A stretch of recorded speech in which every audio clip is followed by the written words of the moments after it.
PLATO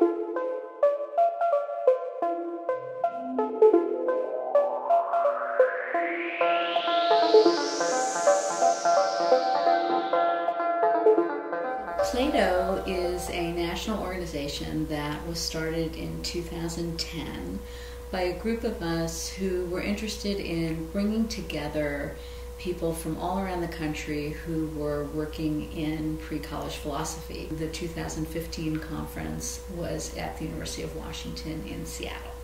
And the theme of the conference was equity and inquiry, and really the idea of the conference was to evaluate and analyze the ways in which philosophical inquiry can help students to make sense of the world for themselves, to learn to trust their own views and questions and ideas, and especially those students for whom enrichment opportunities like philosophy were very hard to come by. I think the more approaches that we can welcome and discuss and assess the validity and success of, the better off we'll be. I think that the philosophy that we consider to be educational isn't necessarily synonymous with schooling.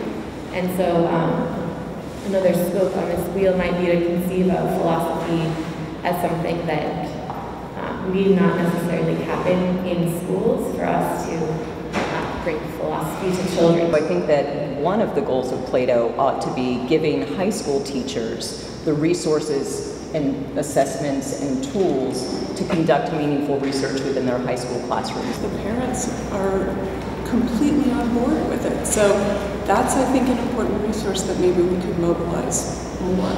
The teachers that I work with say these kids start asking questions in math and in kindergarten they don't really separate anything, but in their other subjects, and they find that they get stuck and they say, that is a philosophical question, let's talk about that. The forces to depress philosophical instinct and inquiry are very strong, and I think what Jana's point is kind of like, how do we get forces to increase the dignity of knowledge, to increase the love of real learning?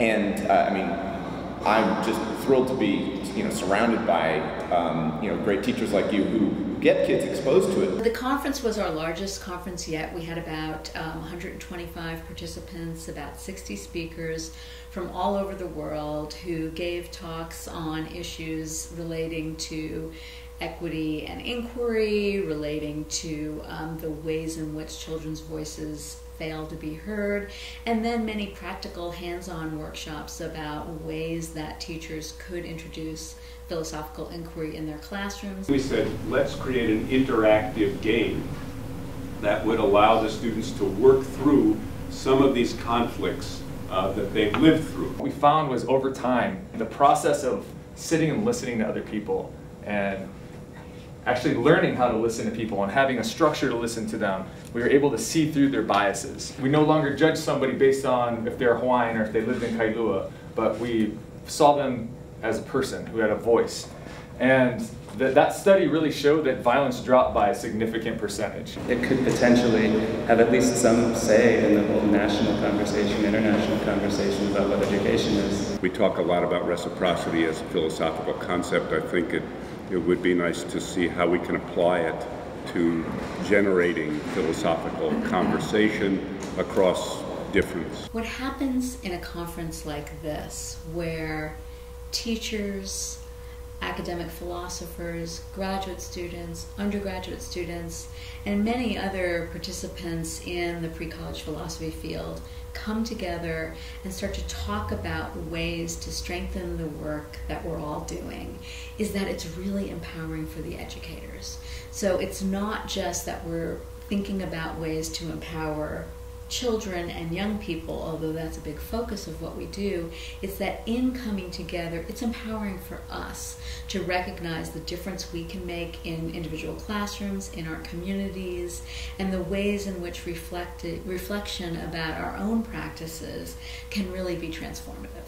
We want to empower teachers to bring philosophy in their classrooms, because we know that by bringing just graduate students and academic philosophers in, we're very, very limited in those resources. But if we can empower teachers to do this and support them in that mission, then we have a bigger chance of succeeding. we are not afraid to ask the difficult questions, like what are the reasons for standardized testing? Or when we're looking at our mission and vision and we say that we want our students to be joyful learners, well, what does that mean to us and how can we measure it? And how can we help our students to become joyful, lifelong learners? It's kind of like a bandwidth, you know, there's this conversation, it's larger than we are. We participate in it. And to me, education is about, it's very collaborative in that we're joining that larger conversation that's just has been ongoing and will continue.